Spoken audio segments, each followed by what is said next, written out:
And welcome to Today on this Monday morning, everyone. I'm Katie Couric. Matt is back on Wednesday. I'm Ann Curry. Good morning, everybody. A terrible turn in a terrible story. It's really tragic and so disturbing, Ann. Matthew Shepard was beaten last weekend, tied to a wooden fence by two men who met Shepard in a bar in Laramie, Wyoming. 18 hours later, a passing bicyclist summoned help after almost mistaking Shepard's bloodied body for a scarecrow. Early this morning, Matthew Shepard passed away. The story has captured national attention and sparked a debate over the necessity for hate crime legislation. In just a few minutes, we will talk with the hospital spokesman who's just been with Shepard's parents and with the governor of Wyoming as well. Ann?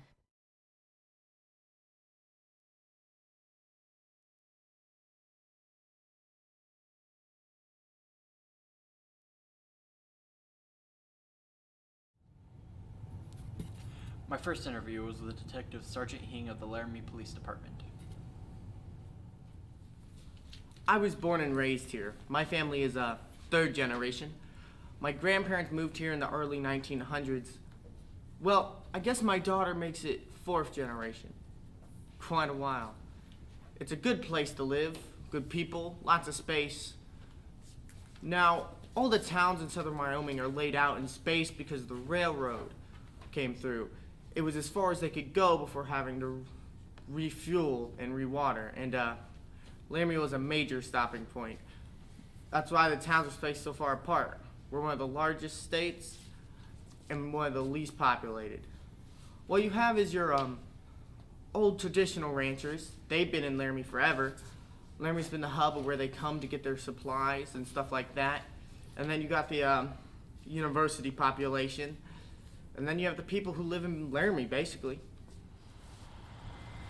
Stewardship is one thing all our ancestors taught us. If you don't take care of the land, then you ruin it and lose your living. So first of all, you kind of have to take care of your land. Well, I love it here. You couldn't put me back in that mess back out east for nothing. Best thing about here is the climate, the wind, the cold. They say the Wyoming wind will drive a man insane, but it don't bother me. Well, sometimes it bothers me, but most of the time it don't bother me. And the trains, I like the trains. But sometimes they bother me, but most of the time they don't bother me. Even though one goes by my house about every 13 minutes out where I live. Those trains, they used to carry cattle. Now all they carry is diapers and cars. There's so much space between people and towns here, so much time for reflection. You have the opportunity to be happy in your life here. I found that people here were nicer than in the Midwest, where I used to teach, because they were glad the sun was shining, and it shines a lot. I moved here after living in a couple of big cities.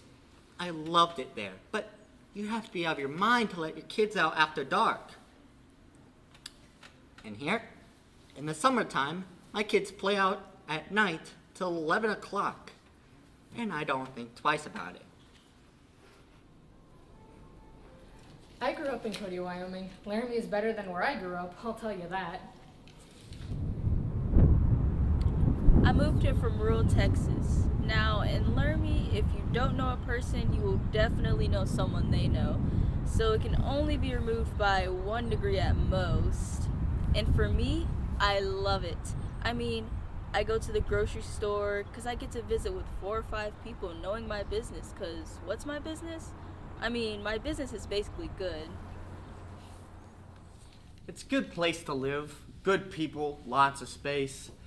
Now, when the incident happened with that boy, a lot of press came here. And one time they followed me to the crime scene and, well, it was a beautiful day. Absolutely gorgeous day. Real clear and crisp, and the sky was that, you know, that blue that you'll never be able to paint? It's just blue sky. It's just gorgeous. In the mountains, in the background, that little snow on them. And this one reporter lady was out there, and she said, "Well, who found the boy? Who was out here?"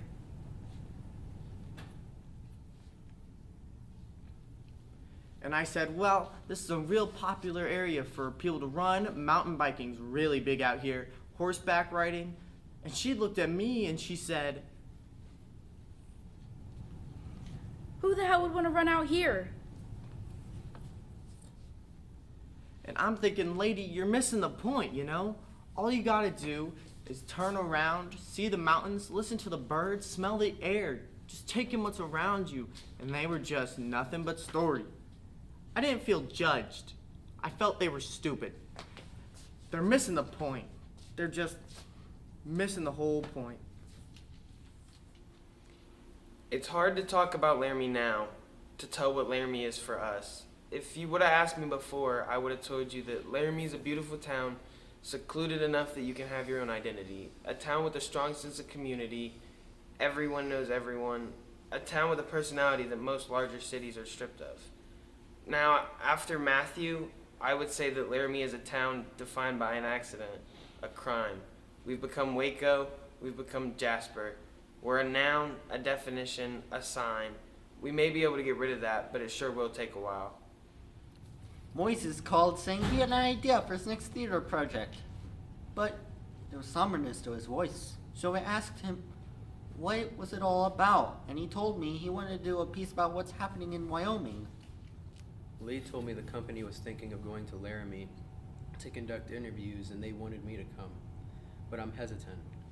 I have no real interest in prying into a town's unraveling. I've never done anything like this in my life. How do you get people to talk to you? What do you ask? The company and I decided that we should travel to Laramie for a week to do some interviews. I'm a bit apprehensive about taking a group of 10 on a trip of this nature. So we have to make safety rules first. No one works alone. Everyone has a cell phone. I've contacted Rebecca Hilliker, who is the theater department head at the University of Wyoming.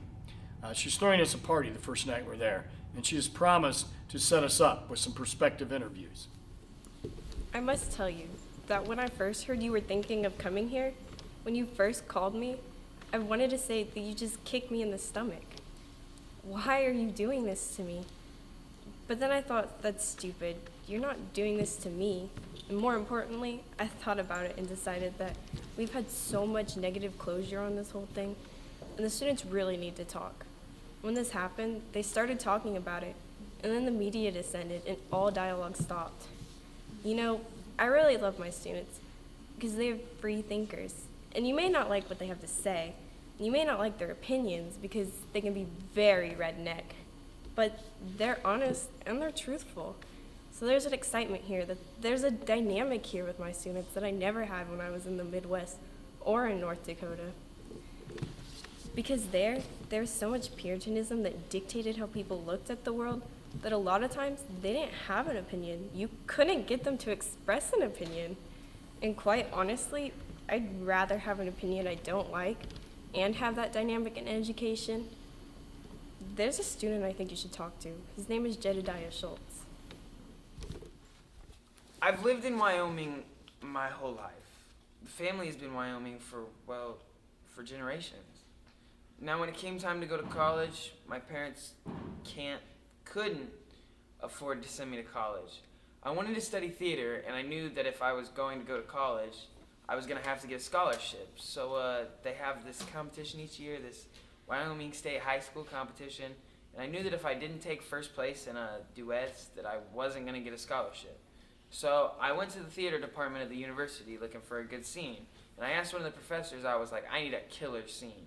And he was like, here you go, this is it. And it was a scene from Angels in America. So I read it, and I knew that I could win best scene if I did a good job. And when the time came, I told my mom and dad, and so that they would come to the competition.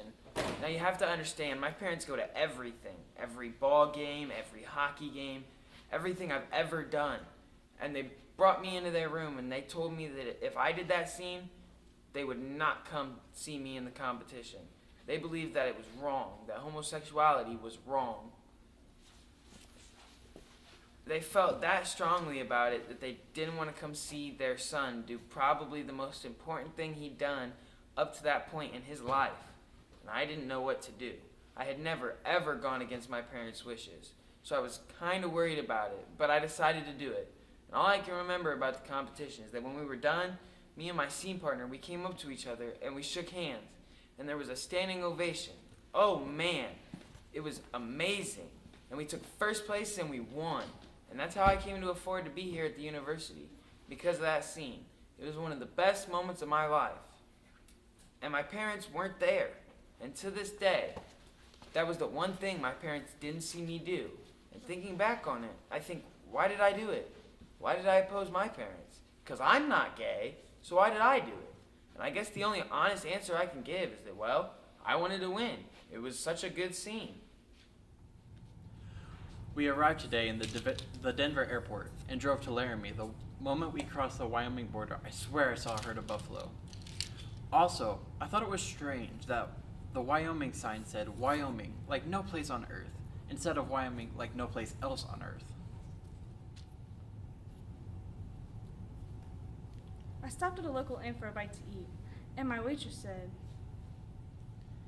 Hi, my name is Debbie. I was born in 1954 and Debbie Reynolds was big then.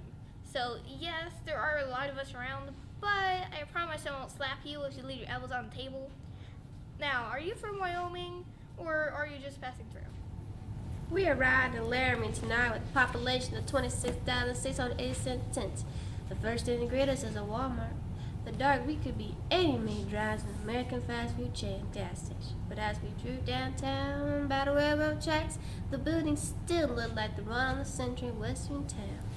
And oh, as we passed the university on the sign with items such as heated pools and cable TV, it says, hate is not a Laramie value. I met today with two longtime Laramie residents, Allison Mears and Marge Murray, two social service workers who taught me a thing or two. Well, what Laramie used to be like when Marge was growing up, well, it was mostly rural. Yeah, it was. You know, I enjoyed it. Well, the kids all had horses. There was more land. Yeah. I mean, you could have, your own cow, your horses, your little chickens. You had a little bit of acreage. Yeah. I could run around in my all-togethers, get all the housework done while the kids were at school. Nobody would ever even know. If you got too close. Well, then that's their problem. Yeah. I just want to make sure I got the expression right. In all your togethers? Yeah. Well, honey, why wear clothes? Okay, but now how is he going to use that in his play? So, this was a big ranch in town? Oh, not just ranching. There was a big railroad before they moved everything to Cheyenne, Green River, and Omaha. Well, now it's just a drive-through for the railroad. Because what was it, back in the 50s? They had a big roundhouse, and they had a whole place where you could build an entire engine. Yeah, they did. My mom worked there. Your mom worked in a roundhouse? Yep. She washed engines. Her name was Minnie. We used to sing that song for her. That song. What song? Run for the roundhouse, or run to the roundhouse, Minnie. They can't get you there. But I'll tell you, Wyoming is bad in terms of jobs. I mean, the university has the big whoop-de-doo jobs, but, Wyoming, unless you're a professional, well, the bulk of the work is just minimum wage. Yeah. I've been in the service industry, either bartending most of my life. Now I know everybody in town. And she does. And I do. Now, I'll tell you here, in Laramie, there's a difference, and there always has been. What is like a class distinction, right? You have those that are well educated and those that are not. And those that are well educated are always trying to tell those that are not that they need to get educated. And that's why I told you before that my kids had to fight because their mother was a bartender. Never mind that I was the best damn bartender in town. And she was. And I am. But here and that's no bragging, it's a fact. But here in Laramie, if it weren't for the university, we'd be SOL. What's SOL? Do I have to say it? Well, it's out of luck. Oh, Lordy. Now you're going to use that on tape. Boy, are we giving you an education today. Yeah, I guess I am. So let me ask you, what was your response when this happened to Matthew Shepard? Well, I've been close enough to the case to know many of the people. I have a daughter who's on the sheriff's department. As far as the gay issue, I don't give a damn one way or another about it as long as they don't bother me. And if they did, I would just say, no, thank you. And, that's the attitude of most of the people in Laramie. I mean, they might poke one if they're in a bar situation or, if they've been drinking, they might smack them in the mouth. But, then they just walk away. Most of them said that they would just say, I don't swing that way, and then whistle on about their business. Laramie is live and let live. I'd say that Marge probably knows a lot more, except she's even willing to say, and we have to respect her for that. What did you say that you were doing with this story? Oh, well, we still haven't decided. When we finished, we're going to try to bring it up around to Laramie. Okay, then. Well, there are parts that I won't tell you. Today, for the first time, we met someone who actually knew Matthew Shepard. Trish Steger, owner of a shop in town, referred to him as Matt. It was the first time we heard him referred to as Matt instead of Matthew. Matt used to come into my shop. That's how I knew him. I'm not sure what to... I don't know.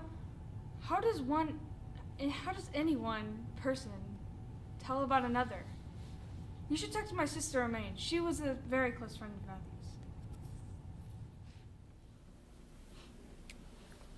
We never called him Matthew, actually. Most of the time we just called him Choo Choo, because we used to call him Matthew, and then we just started calling him Choo Choo. And whenever I think of Matthew, I always think of his incredible beaming smile. I mean, he'd walk in and he'd be like, and he'd stare people down in the coffee shop because he always wanted the end seat so that he could talk to me while I was working. And if someone was sitting in that seat, he would just sit there and stare at them until they got up. And then he would claim his spot.